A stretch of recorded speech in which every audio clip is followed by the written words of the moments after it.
काल रंगशारदा येथे शिवसेना उद्धव बाळासाहेब ठाकरे या पक्षाचा विभाग प्रमुख व शाखा प्रमुख यांचा एक मेळावा आयोजित करण्यात आला होता। या मेळाव्याला संबोधित करत असताना उद्धव ठाकरे यांनी देवेंद्र फडणवीसांना विधानसभेच्या निमित्ताने एक आव्हान दिले। तर आजच्या भागामध्ये आपण याच आव्हानाशी संबंधित सविस्तर चर्चा करणार आहोत। तर मी किशोर दांगट आणि आपण पाहत आहात यूट्यूब चॅनेल हलकल्लोळ राजकारण। तर घडलं असं की रंगशारदा येथे मुंबईतील सर्व विभाग प्रमुख व शाखा प्रमुख यांचा एक शिवसेना उद्धव बाळासाहेब ठाकरे या पक्षाने मेळावा आयोजित केला होता। येणारी विधानसभा निवडणूक व महानगरपालिकेची निवडणूक याच्या निमित्ताने हा मेळावा आयोजित करण्यात आला होता। या मेळाव्याला संबोधित करत असताना उद्धव बाळासाहेब ठाकरे यांनी आक्रमक भाषेचा वापर करत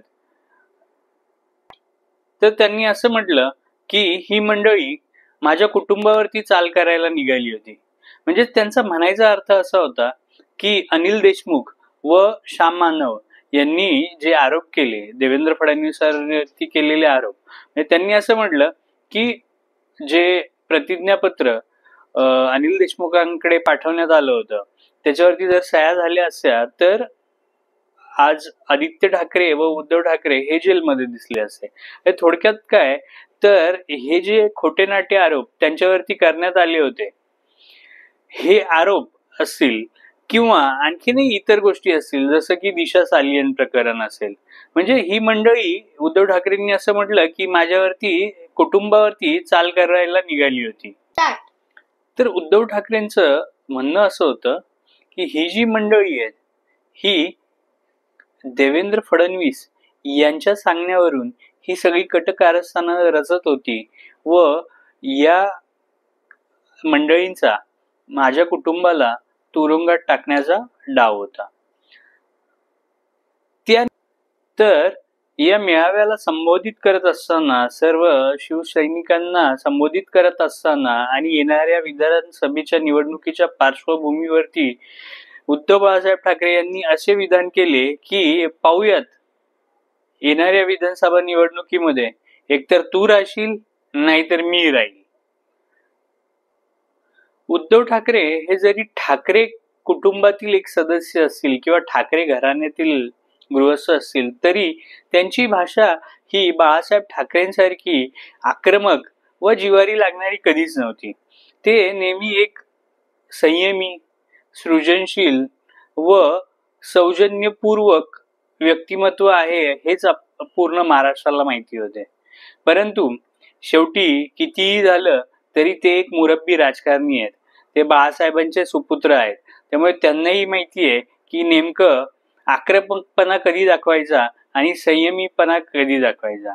जसं क्रिकेटमध्ये आपण पाहतो, जेव्हा एखाद्या टीमकडे धावा चेस करत असताना जेव्हा विकेट्स कमी असतात त्यावेळेला जो फलंदाज क्रीजवर असतो तो काय करतो तर मधल्या ओव्हर्समध्ये तो गोलंदाजी खेळून काढत असतो, 1-2 रन घेऊन मध्येच जेव्हा वेळ मिळेल तेव्हा चौकार मारत असतो।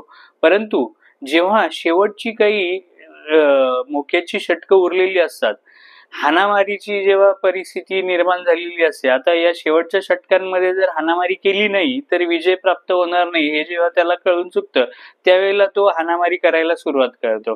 त्याचप्रमाणे राजकारणामध्ये देखील उद्धव ठाकरेंनी आतापर्यंतची जी गेली 2 वर्ष गेलेत त्याच्यामध्ये त्यांनी संयमी भूमिका घेतलेली आहे, चातुर्याने ते वागलेले आहेत। कधीही त्यांनी आपला जो तोल कधी त्यांनी ढासळून दिलेला नाहीये।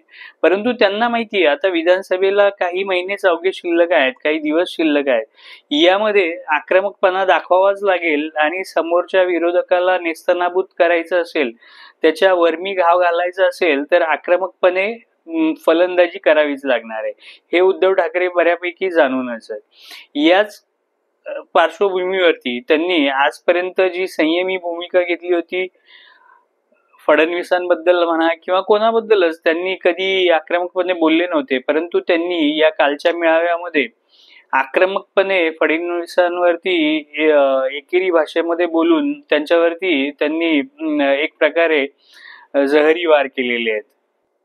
यातून त्यांना त्यांचा दुसरा हेतू साध्य करायचा होता की जमलेले जे शिवसैनिक आहे, हाडामासाचे शिवसैनिक ते, त्यांच्यामध्ये त्यांना नवसंजीवनी, नवचेतना त्यांच्यामध्ये निर्माण करायची होती, त्यांना स्फूर्ती द्यायची होती, त्यांच्यामध्ये आक्रमकपणा निर्माण झाला पाहिजे या दृष्टिकोनातून त्यांची पावलं होती.